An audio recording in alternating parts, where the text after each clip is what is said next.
At night, when the other engines are tucked away in their sheds, you can still hear the faraway call of an engine's whistle and the clickety-clack of train wheels turning. This is the sound of the post train. One train is pulled by Thomas and the other by Percy, as the loads are too heavy for one engine to do the work alone. The post is loaded into trucks at both the harbours, and the engines pull their trains through the silent stations, delivering their precious loads. On a clear night, a big shiny moon brightens their journey, but often Thomas and Percy can't even see the stars. But whatever the weather, lamps along the track always light their way. One night, Percy was waiting at the junction.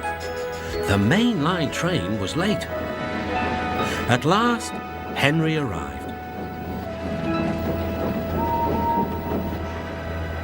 "Sorry," he puffed. "The mail boat from the mainland was delayed." "Come on, Percy," said his driver. "Let's make up for lost time." Percy puffed along as quickly as he could, but the sun was already rising as he finished his work. "Never mind," thought Percy. "It's nice to be up and about when it's the start of a new day and there's no one else around." Percy was not alone for long. "Bother," said Percy. "It's that dizzy thing, Harold." "Good morning," whirred Harold. "I always said railways were out of date, but you're so slow with the post, you should give everyone their stamps back. Post haste."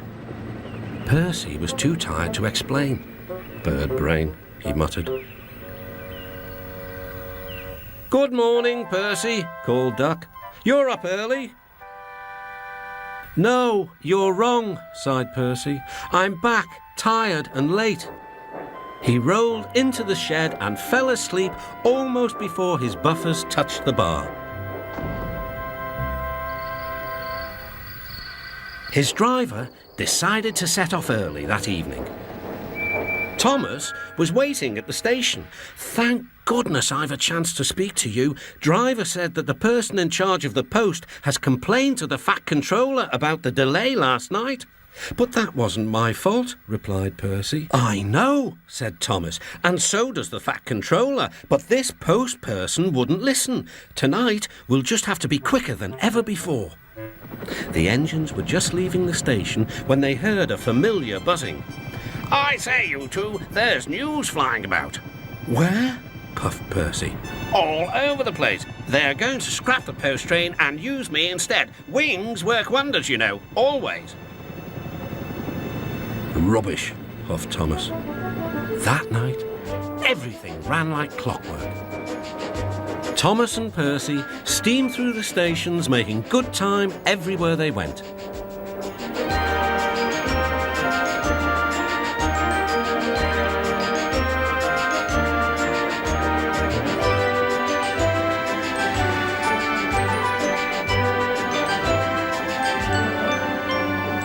At a station, Thomas noticed a man looking cold and worried.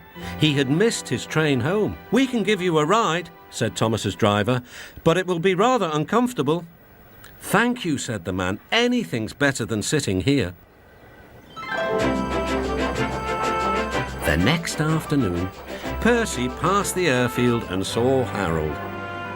"Hello, Lazy Wings. Are you too tired to fly today?" "The wind's too strong. I've been grounded," grumbled Harold. "You need rails," laughed Percy. "They work wonders, you know. Always."